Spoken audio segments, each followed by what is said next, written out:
Hello everyone. Today I'm gonna paint spider flowers and show you how you can do the background flower and also the foreground one. Although there is variety in the shape of this flower, all of them look a little confusing and complicated.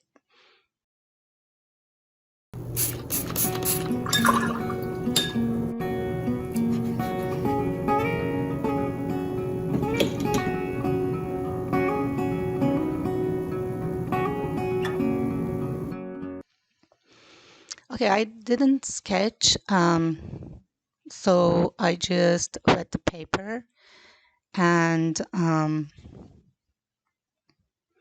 start from the center. Actually, each flower includes three small flowers, and each of them contains four or more long curved petals. So start from the center. You can just put a dot as a reference, and then start doing petals by push the brush, actually round brush, and go towards the center. And also you can come from the center to the out of the flower. Um, and you can shape them any kind of curve help to do it. But you have to be careful because as I told you, each flower contains three small flowers like this. So you have to put space for three small flowers. Um, the next one should start from the opposite side of the first one, and then now you can ignore the previous one and then do the second one. And you can also add more color when still wet. And of course, you need to keep it wet because the background flower should be blurry and foggy. So if you feel it's a little dry, so you can just wet it again.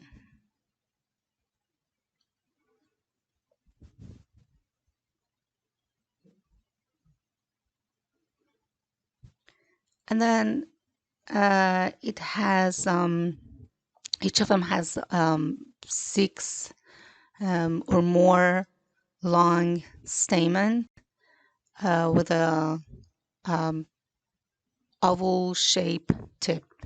So with the tip of the brush, you can just make those. But you have to be careful, keep your brush vertically in order to create some very tiny lines for stamen.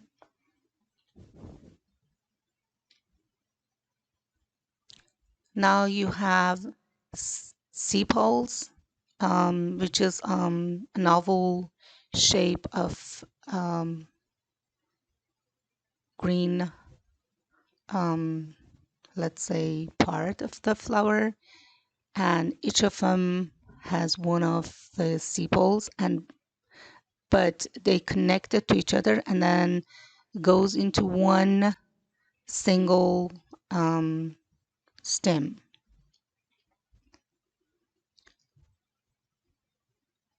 Now you can just add darker value for make it more 3D.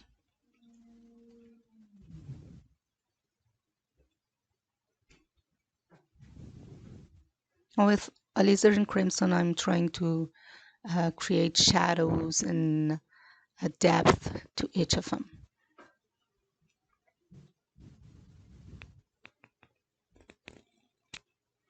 And also you need to add a darker value to the sepals and stem as well. and it has some tiny, long, little um, leaves around sepal.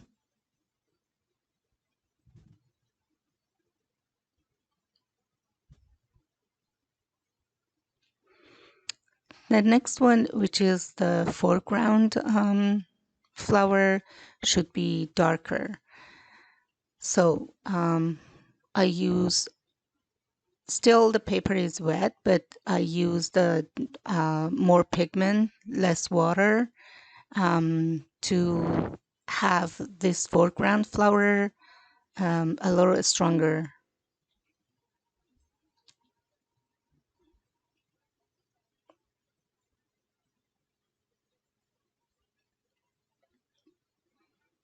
This is the second one.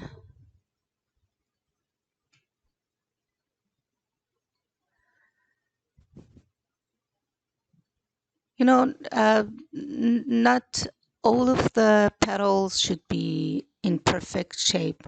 Some of them could be very small things, especially that third one, which is in the back of these two. So just few touches is enough to show that there are another flower behind. Mm. And yeah, you can um, add darker value to it, but be careful not cover whole the petals with darker color. And of course, with negative painting, you can create lighter petals.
Again, it's time to have the sepals and stem.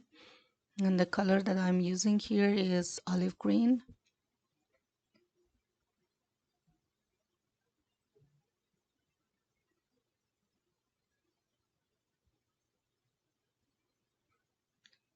And I'm not doing straight line for stem because part of the stem should be on the wet paper because it's watercolor and you should see water um, mix of the color. So little tiny leaves around sepals.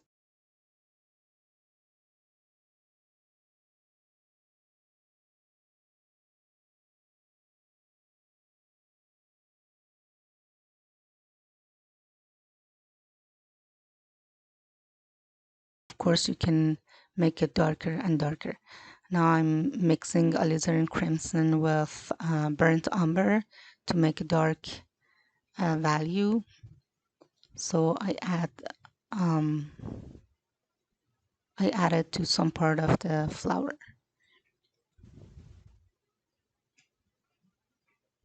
Negative or even positive shapes.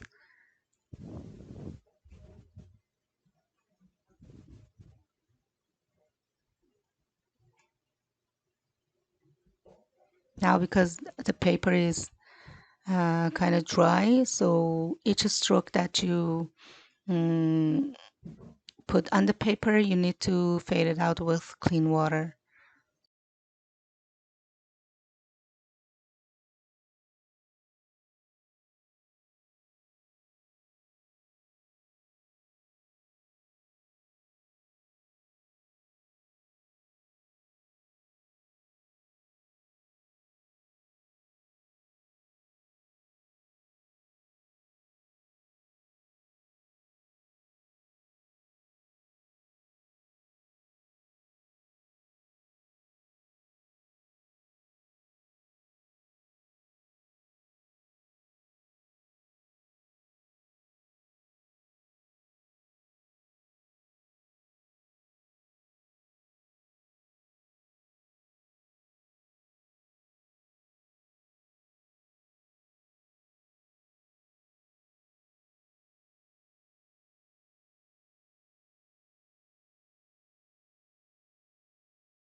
The center always should be darker part because it is in depth, and also it's in the shadow of the petals around. Now I'm using the number 10 mop brush. As you see here, it has a round part and also a sharp tip, which is very good for creating tiny lines. And I just put a dot, like oval dot, and go towards the center.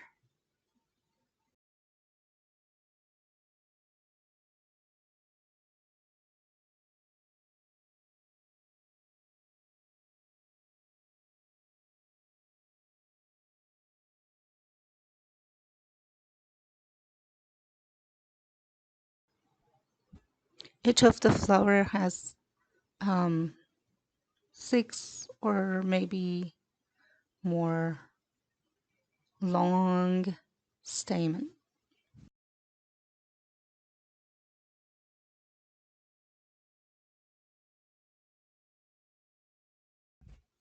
And for the third one, I just make them smaller.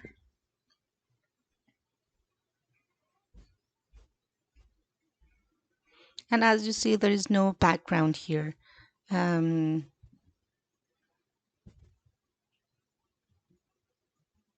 you can create your own background.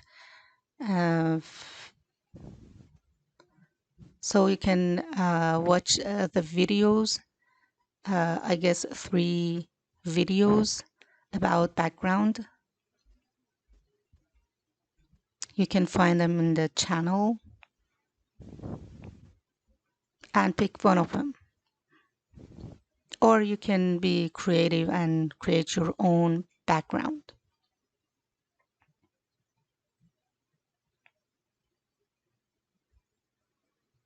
I'm trying to make um, left side of the stem darker.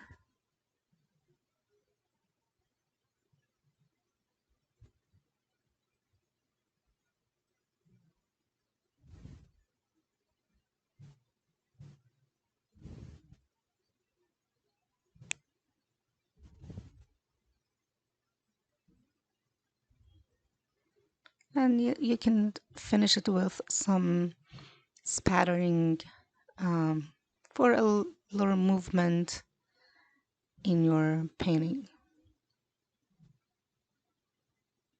Okay, done. Good luck.